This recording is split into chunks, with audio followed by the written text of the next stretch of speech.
சத்தியம் உங்களை விடுதலையாக்கும். கர்த்தராகிய இயேசு கிறிஸ்துவின் நாமம் மகிமைப்படுவதாக. சத்தியம் உங்களை விடுதலையாக்கும் என்ற தொலைக்காட்சி நிகழ்ச்சிக்கு அன்போடு கூட உங்களை வரவேற்கிறேன். ஒவ்வொரு வாரமும் திங்கட்கிழமை காலை 7:45 8 மணி வரைக்கும் இருக்கிறதான இந்த நிகழ்ச்சியிலே நீங்கள் பங்கு பெற்று ஆசீர்வதிக்கப்பட்டிருப்பீர்கள் என்று சொல்லி கர்த்தருக்குள் நான் நம்புகிறேன். தொடர்ந்து நாம் இந்த சத்தியம் விடுதலையாக்கும் என்ற செய்தியை தொடர்ந்து நாம் தியானிப்போம். கர்த்தருடைய நாமம் மகிமைப்படுவதாக.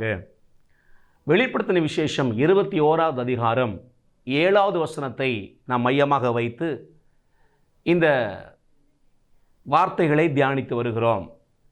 21:7 சொல்லுகிறது, ஜெயம் கொள்ளுகிறவன் எல்லாவற்றையும் சுதந்திரித்துக் கொள்ளுவான். அருமையான தேவ பிள்ளைகளே, வேதம் தெளிவாய் சொல்லுகிறது, ஜெயம் கொள்ளுகிறவன் எல்லாவற்றையும் சுதந்திரித்துக் கொள்ளுவான்.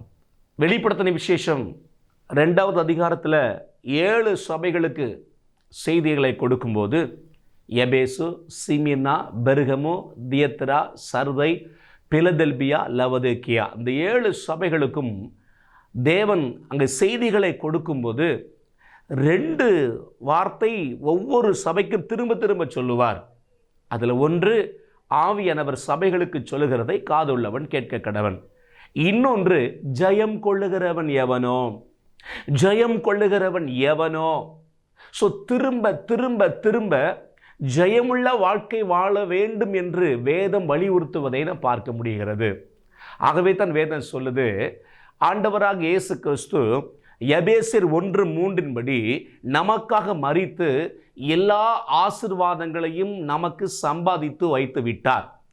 இனி ஒரு முறை இந்த பூமியில் பிறந்து மரித்து அடக்கம் பண்ணப்பட்டு உயிர் தெழுந்து நமக்காக ஆசீர்வாதங்களை அவர் கொடுக்கக்கூடியவர் அல்ல. ஒரே தரம் அவர் இந்த பூமியில் மரித்து எல்லா ஆசீர்வாதங்களையும் நமக்காக சுதந்திரித்து வைத்து விட்டார் என்று எபேசியர் 1:3 சொல்லுகிறது. ஆவிக்குரிய சகல உன்னதங்களிலே ஆவிக்குரிய சகல ஆசீர்வாதத்தினாலும் நம்மை ஆசீர்வதித்திருக்கிறார். எழுத்தின்படியாக அப்படியே நாம் எடுத்துக்கொள்வோமானால் ஆவிக்குரிய ஸ்பிரிச்சுவல் பிளெஸ்ஸிங் என்று தான் எடுக்க தோணும். ஆனால் இதில் ஒரு வெளிப்பாட்டை கர்த்தர் கொடுக்கிறார். நாம் எல்லாரும் ஆவிகளாக இருக்கிறோம். வேதம் சொல்லுகிறது, ஆதியாகமம் 1வது அதிகாரம் 26, 27, 28 தேவன் தம்முடைய சாயலாகவே மனிதனை சிருஷ்டித்தார். தேவன் எப்படி இருக்கிறாரோ அப்படியே மனிதனை சிருஷ்டித்தார். தேவன் எப்படி இருக்கிறார் என்று யோவான் 4:24 சொல்லுகிறது, தேவன் ஆவியாக இருக்கிறார். ஸோ ஸ்பிரிட் காட், அவர் எங்கும் நிறைந்தவர், சர்வ வியாபி, இன்விசிபிள் காட். ஸோ காணக்கூடாத இறைவன், அவரை போலவே மனிதனை உண்டாக்கினாராம். அப்படியானால் மனிதனும் காணக்கூடாதவனாகத்தான் இருக்கிறார். அவர் ஆவியாக இருக்கிறார் என்றால் மனிதனும் ஆவியாக இருக்கிறான். மனிதனை பற்றிய ஒரு பிரமாணம் என்ன? மனிதன் ஆவியாக இருக்கிறான், அவனுக்குள் ஆத்துமா என்று ஒன்று இருக்கிறது. 2 பேரும் உள்ளான மனிதன் என்றும் மறைந்திருக்கிற மனிதன் என்றும் ஆவி மனிதன் என்றும் அழைக்கப்படுகிறார்கள். சரீரமாகிய கூடாரத்துக்குள், கூட்டுக்குள், போர்வைக்குள், மண்பாண்டத்துக்குள் வசித்து கொண்டிருக்கிறார்கள். ஸோ ரியலா மனிதன் ஆவியாக இருக்கிறான். ஆகவே தான் ஆவிக்குரிய சகல. ஸோ நம்முடைய ஒவ்வொரு பேரையும் போட முடியாது. நாமெல்லாம் ஆவிகளாக இருப்பதனால் ஆவிக்குரிய சகல, அந்த சகல என்ற வார்த்தைக்குள்ள தான் ஸ்பிரிச்சுவல், ஃபிசிக்கல், மெட்டீரியல் 3 ஆசீர்வாதமும் அடங்கியிருக்கிறது. ஸோ ஆண்டவராக இயேசு கிறிஸ்து ஆல்ரெடி நமக்காக மரித்து எல்லா ஆசீர்வாதங்களையும் சம்பாதித்து வைத்து விட்டார். இன்றைக்கு நமக்கு இருக்கிற ஒரு எளிமையான பொறுப்பு என்ன அப்படின்னா, அந்த ஆசீர்வாதங்களை சுதந்திரித்து கொள்ள வேண்டும். அந்த ஆசீர்வாதங்களை வாழ்க்கையிலே அனுபவிக்க வேண்டும். எழுத்தின் பிரகாரமாக செய்து முடித்து விட்டாயிற்று. ஸ்பிரிச்சுவல் ஆவிக்குரிய ரீதியிலே செய்து முடிச்சிட்டாரு. இப்போ அனுபவ ரீதியிலே நம்ம வாழ்க்கையில் வரணும். அதுக்கு தான் அநேக சத்தியங்களை வேதம் நமக்கு கற்றுக் கொடுக்கிறது. அதில் ஒன்று தான், ஜெயம் கொள்ளுகிறவன் எல்லாவற்றையும் சுதந்திரித்து கொள்ளுவான். எதிலிருந்து நமக்கு ஜெயம் கிடைக்கணும்? உலகம், மாமிசம், பிசாசு, கண்களின் இச்சை, மாம்சத்தின் இச்சை, ஜீவனத்தின் பெருமை. ஸோ உலகத்தில் உண்டான பிசாசுடைய சகல காரியத்திலிருந்து ஒரு ஜெயமுள்ள வாழ்க்கை வாழ அழைக்கப்பட்டிருக்கிறோம். வாழ வேண்டும் என்று தேவன் விரும்புகிறார். ஒரு ஜெயமுள்ள வாழ்க்கை வாழ்வதற்கு நிறைய காரியங்கள் இருக்கிறது. கர்த்தர் சித்தமானால் ஒவ்வொரு தலைப்பிலே நான் உங்களுக்கு கற்றுக் கொடுக்க விரும்புகிறேன். கடந்த நாட்களிலே நாம் ஜெயமுள்ள வாழ்க்கை வாழ்வதற்கு எபேசியர் 6வது அதிகாரத்தை மையமாக வைத்து 6வது அதிகாரம் 10 அங்கே சில காரியங்களை நாம் தியானித்து வருகிறோம். இந்த எபேசியர் 6வது அதிகாரத்தில் ஜெயமுள்ள வாழ்க்கை வாழ்வதற்கு 2 காரியங்களை வேதம் நமக்கு கற்றுக் கொடுக்கிறது. முதலாவது, நாம் எல்லாரும் ஒரு போராட்ட களத்துக்குள் தான் இருக்கிறோம். நமக்கு மாம்சத்தோடும் இரத்தத்தோடும் போராட்டம் இல்லை. எந்த மனிதனோடும், மாமியாரோடும், மருமகளோடும், அண்ணனோடும், தம்பியோடும், அம்மாவோடும், அப்பாவோடும் யாரோடு நமக்கு போராட்டம் கிடையாது. இந்த உலகத்திலே தேவ பிள்ளைகளுக்கு ஒரே ஒரு எதிரி தான் உங்கள் எதிராளியாகிய பிசாசானவன். வேதம் தெளிவாக சொல்லுகிறது, மாம்சத்தோடும் இரத்தத்தோடும் அல்ல, துரைத்தனங்களோடும், அதிகாரங்களோடும், அந்தகார லோகாதிபதிகளோடும், வானமண்டல பொல்லாதாவிகளின் சேனைகளோடும் போராட்டம் உண்டு. இந்த போராட்டத்தில் நம்ம ஜெயித்து வெற்றி பெற்றால் ஆசீர்வாதங்களை சுதந்திரித்துக் கொள்வோம். ஜெயம் கொள்ளுகிறவன் எல்லாவற்றையும் சுதந்திரித்துக் கொள்வான். இந்த பூமியில தேவ நாம நம்ம மூலமாய் மகிமைப்படும். அவர்தான் தேவன் என்பதற்கு நம்மை சாட்சியாக நிறுத்துவார். அதற்கு நாம் ஜெயமுள்ள வாழ்க்கை வாழ்வதற்கு 2 காரியங்களை இதில் பார்க்கிறோம். 1, கர்த்தரிலும் அவருடைய சத்துவத்தின் வல்லமையில் பலப்படுங்கள். 2, தேவனுடைய சர்வாயுத வர்க்கத்தை தரித்து கொள்ளுங்கள். தரித்து கொள்ள வேண்டிய சர்வாயுத வர்க்கங்களும் உண்டு, எடுத்துக்கொள்ள வேண்டிய சர்வாயுத வர்க்கங்களும் உண்டு. மொத்தம் 7. இதில் 2 நாம் தேவனுடைய சர்வாயுத வர்க்கங்களை குறித்து நாம் ஒவ்வொன்றாக தியானித்து கொண்டிருக்கிறோம். கடைசியாக நாம் தியானித்த வேத வசனம் எபேசியர் நிருபம் 6வது அதிகாரம் 16வது வசனம். பொல்லாங்கன் எய்யும் அக்னியாஸ்திரங்கள் எல்லாம் அவித்து போடத்தக்கதாகி எல்லாவற்றுக்கும் மேலாக விசுவாசம் என்னும் கேடகத்தை பிடித்து கொண்டவர்களாயும் நில்லுங்கள். விசுவாசம் என்னும் கேடகத்தை பிடித்து கொள்ள வேண்டும். தேவ பிள்ளைகளாகிய நாம் தரித்து கொள்ள வேண்டிய 7 விதமான ஆயுதங்கள், அந்த 7 விதமான சர்வாயுத வர்க்கங்களை தரித்தவர்களாக இருந்தால் எளிதாக ஜெயித்து வெற்றியுள்ள வாழ்க்கை வாழ முடியும். ஆசீர்வாதங்களை சுதந்திரித்துக் கொள்ள முடியும்.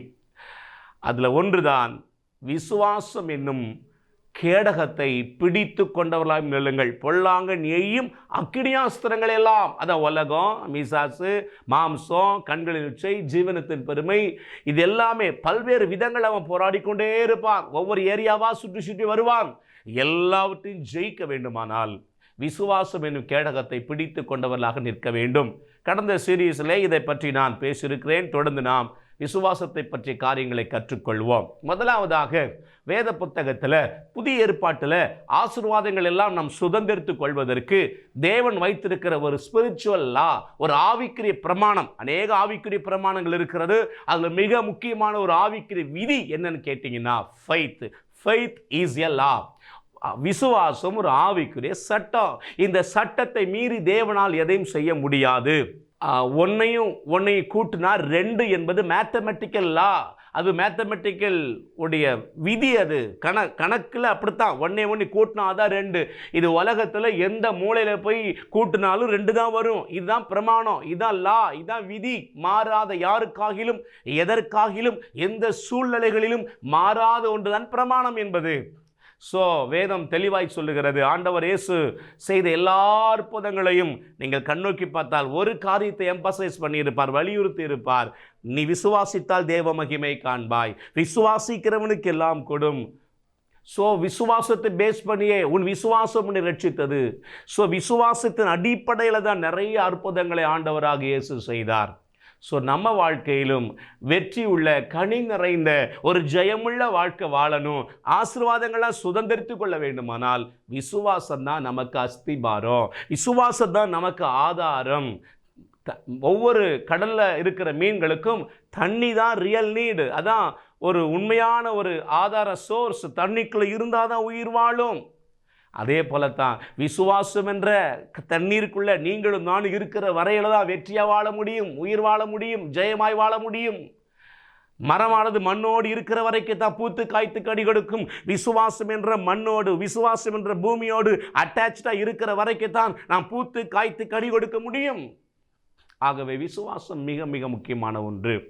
வேத புத்தகத்தில் விசுவாசத்தினால் நீதிமான் பிழைப்பான் என்று இந்த ஒரு வசனத்தை 4 முறை வேதம் பதிவு செய்திருக்கிறது. ஸோ இது எவ்வளவு இம்பார்ட்டன்ட் என்பதை யோசித்து பாருங்கள். விசுவாசத்தினால் நீதிமான் பிழைப்பான். அது பேசிக்காக சில காரியங்களை பார்த்துட்டோம், இருந்தாலும் மறுபடியும் ஞாபகப்படுத்துகிறேன். சிலர் சொல்லுவாங்க நீதிமான் தானே பிழைப்பான், நான் நீதிமான் இல்லை என்று சொல்வார்கள். அவர்கள் இந்த வார்த்தையை சொல்வதற்கு மிக முக்கியமான காரணம் பழைய ஏற்பாடு காண்பிக்கிற நீதிமானாகவே வாழ பிரயாசப்படுவதனால். பழைய ஏற்பாட்டு பிரமாணத்தின்படி நீதிமான் ஒருவனாகிலும் இல்லை. பழைய ஏற்பாட்டு நியாயப்பிரமாணத்தை ஒருவனாலும் கை கொள்ள முடியவே முடியாது இயேசுவை தவிர. ஸோ நம்முடைய பிரதிநிதியாக, நம்முடைய சார்பாக அவர் நியாயப்பிரமாணத்தை நிறைவேற்றி முடித்தார் நம்மை வாழ வைப்பதற்காக. ஸோ புதிய ஏற்பாட்டு பிரமாணத்தின்படி ரோமர் 5வது அதிகாரம் 1வது வசனமும் 9வது வசனம் இப்படி சொல்லுகிறது, நாம் கிறிஸ்துவை பற்றி விசுவாசத்தினாலே, கிறிஸ்துவின் இரத்தத்தினாலே நீதிமான்கள் ஆக்கப்பட்டோம். ஸோ நீதிமான்கள் என்ற வார்த்தைக்கு நிரபராதிகள், நீதிமான் என்ற வார்த்தைக்கு தண்டனைக்கு தப்பினவர்கள், நீதிமான் என்ற வார்த்தைக்கு பயம் இல்லாமல், குற்ற மனசாட்சி இல்லாமல், வெட்கம் இல்லாமல் தேவனுக்கு முன்னாடி நிற்கக்கூடிய திராணி. பொதுவாக உங்களுக்கு எளிமையாக சொல்லுகிறேன், ஆண்டவராக இயேசுவை யாரெல்லாம் சொந்த இரட்சகராக உள்ளத்தில் ஏற்றுக்கொண்டார்களோ அவர்களெல்லாம் தேவ நீதியை பெற்றவர்கள், நீதியை பெற்ற நீதிமான்கள். நம்மை, அதாவது நாம் அவருக்குள் தேவ நீதியாகும்படிக்கு பாவமறியாத அவரை நமக்காக பாவமாக்கினார். அவருக்குள் தேவ நீதி, அதாவது நீதியை பெற்ற நீதிமான்களாய் மாறும்படிக்கு அவர் நமக்காக பாவமானார். ஸோ நாம் தான் நீதிமான்கள்.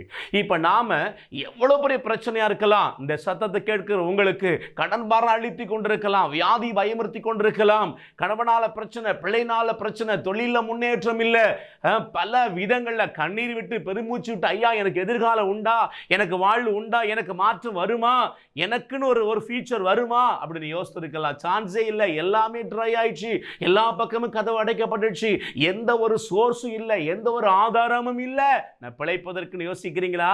உங்களுக்கு ஒரு நற்செய்தி, வேதம் சொல்லுது, மகனே மகளே நீ பிழைக்க முடியும், உனக்கு நல்ல எதிர்காலம் இருக்கிறது. எதன் அடிப்படையில் தெரியுமா?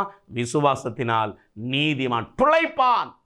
ஆபகுக் சொல்லுகிறது, தன் விசுவாசத்தினால் நீதிமான் பிழைப்பான். ஸோ விசுவாசம் என்னும் கேடகத்தை தூக்கி பிடித்து கொண்டால், விசுவாசத்தில் நீங்கள் உறுதியாக இருந்தீங்கன்னா கண்டிப்பாக சொல்கிறேன், உங்களுக்கு பிழைப்பு இருக்கிறது, உங்களுக்கு நல்வாழ்வு இருக்கிறது, உங்களுக்கு நல்ல எதிர்காலம் இருக்கிறது. ஆகவே விசுவாசத்தை நாம் கற்றுக்கொள்ள வேண்டும். அந்த விசுவாசத்தை கற்றுக்கொண்டு அதில் நிலைத்திருக்க வேண்டும். நிலைத்திருந்தால் நிச்சயமாக ஒரு மகிமையான வாழ்க்கை வாழ முடியும். ஏதோ வானத்திலிருந்து பொத்துன்னு விழாதுங்க. நீங்கள் அழுதுகிட்டே இருப்பதனால, ஏசப்பான்னு இருப்பதனால நடக்காதுங்க. ஆரம்ப நாட்களில் இயேசுவை ஏற்றுக்கொண்ட புதுசில் என்ன கேட்டாலும் ஆண்டு கிருபையாக தந்துருவார். நமக்கு ஒன்றுமே தெரியாது. சிறு பிள்ளையாக இருக்கிற வரைக்கும் தாய் பாலூட்டி சீராட்டி வளர்க்கிறாள். ஆனால் வளர வளர அதுவாகவே அது உணவை உட்கொள்ள வேண்டும், அதுவாகவே தன் காரியங்களை செய்ய வேண்டும். அப்படித்தான் நமக்கு பிரமாணத்தை எழுதி வைத்திருக்கிறார். ஸோ நம்ம இயேசுவை ஏற்றுக்கொண்டு சத்தியத்தை அறிய வாஞ்சித்து அறிந்து அதை செயல்படுத்தும் பொழுதுதான் நம்ம வெற்றியை வாழ முடியும். அதில் ஒன்றுதான் விசுவாசம். விசுவாசம் ஒரு சட்டம், அதை மீறி தேவனால் கிரியை செய்ய முடியாது. ஒரு தகப்பன் சொல்லுகிறான், நீர் மனதிறங்கி ஏதாகிலும் செய்யக்கூடுமானால் செய்யுங்க ஆண்டவரே, என் பிள்ளை எப்படியா சுகமாக்குங்க, தீயிலும் தண்ணீர் விழுந்துடுறான். ஆண்டவர் சொன்னார், எப்பா, நம்முடைய கொலோக்கியல் லாங்குவேஜில் சொல்கிறேன், எப்பங்க பாரு, நான் மனதிற்கும் உள்ளவர் தான், அன்புள்ளவர் தான், இரக்கமுள்ளவர் தான், கண்ணீரை காண்கிறவர் தான். ஆனால் மார்க் 9:23, நீ விசுவாசிக்க கூடுமானால் ஆகும், இல்லைன்னா எல்லாம் முடியாது. ஸோ விசுவாசத்தை பிரமாணமாக சட்டமாக வைத்திருக்கிறார். தொடர்ந்து இந்த விசுவாசத்தை குறித்து நாம் கற்றுக்கொள்ளப் போகிறோம். தயவுசெய்து மறக்காமல் ஒவ்வொரு சீரியஸையும் தொடர்ந்து பாருங்கள். அப்பொழுதுதான் இந்த முழுமை உங்களுக்கு தெரியும், உங்கள் வாழ்க்கை ஆஸ்வதிக்கப்படும். தொடர்ந்து அடுத்த சீரியஸில் சந்திப்போம். கண்களை மூடி ஜெபிப்போமாக. மகா கிருபையும் இரக்கமும் நிறைந்த பரிசுத்த பிதாவே, வானத்துக்கும் பூமிக்கும் ஆண்டவரே, கர்த்தராகிய இயேசுவின் நாமத்தில் உம்மை ஸ்தோத்திரிக்கிறோம். இந்த பூமியில் ஆண்டவரே பிழைப்பதற்கு ஆண்டவரே விசுவாசம் என்ற ஒரு சட்டத்தை பிரமாணமாக வைத்திருக்கிறீர். ஒவ்வொருவரும் இந்த விசுவாசத்தை கற்றுக்கொண்டு இந்த விசுவாசம் என்னும் கேடகத்தை தூக்கி பிடித்து வெற்றியுள்ள ஜெயமுள்ள வாழ்க்கை வாழ நீர் சம்பாதித்து வைத்த ஆசீர்வாதங்களை சுதந்தரித்துக் கொள்ள கிருபை செய்வீராக. மீட்பர் இயேசுவின் நாமத்தில் ஜெபிக்கிறோம் நல்ல பிதாவே. ஆமேன், ஆமேன். God bless you. கர்த்தர் உங்களை ஆசீர்வதிப்பாராக. பாஸ்டர் எஸ் ராஜேஷ், இயேசுவின் இரத்தக்கோட்டை, நல்ல சமாரியன் ஐக்கிய ஊழியங்கள் 15/272/1, பெரிய செல்வம் நகர், தாளமுத்து நகர் பகுதி, சிலுவைப்பட்டி, தூத்துக்குடி.